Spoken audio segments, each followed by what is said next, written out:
Why the Prophet Muhammad couldn't have written the Quran. The Quran is a book over 600 pages long.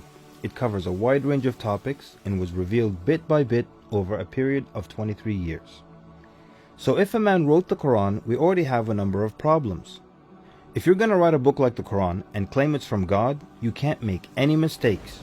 The book can't contradict itself, and you have to keep it consistent as you add to it over a period of 23 years and keep the message consistent. The grammar and style also have to remain the same. If the Quran is not from God, Muhammad would have to write it himself.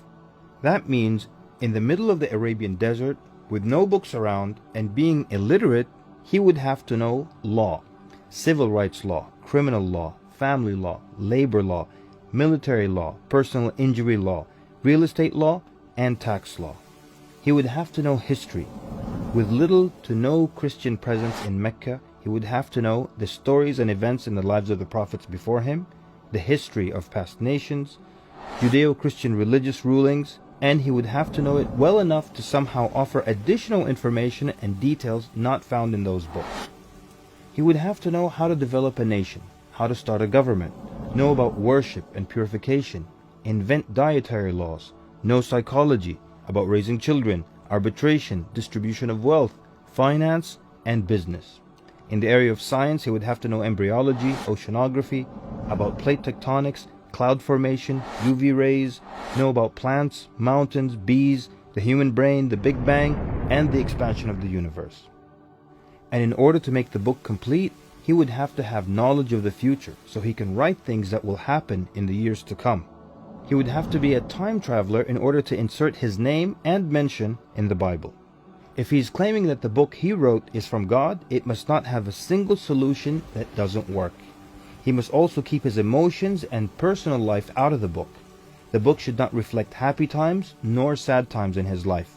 The writing should not become cheerful and optimistic, nor sad and gloomy as if a human wrote it. But when you read the Quran cover to cover, you can't sense when his wife died, when his daughters got married, when his grandchildren were born, when he was victorious, and when he was defeated. To anyone who examines the Quran, it becomes perfectly clear that there is no way a man in the desert 1400 years ago could have written such a book. But what if it were a committee of brilliant minds, a secret society that is in charge of correcting, updating, and rewriting the Quran over the years? Their job would be to make sure that the book appears to be accurate, has no mistakes or contradictions, and to keep updating it to agree with science and the changing world. If that were the case, then there would be other versions of the Quran. Due to edits and improvements, we would have new edited versions and old versions with mistakes. You would be able to detect different writing styles and influences from the different authors.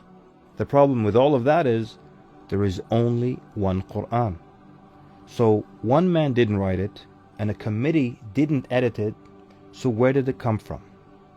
What if clever devils dictated and influenced a man to write the Quran? The question then would be, what kind of devil calls to good behavior, worshipping God, honoring Jesus, giving to the poor, and warns of the devil? Any way you analyze the Quran, you come to a clear conclusion. It could not have been written by a committee, a devil, nor the Prophet Muhammad. Since it's impossible for Muhammad to have written it, then that means he was truthful in that it is from God. If it is from God, that means he was a genuine prophet. And if he's a genuine prophet, then his message should be heeded and obeyed.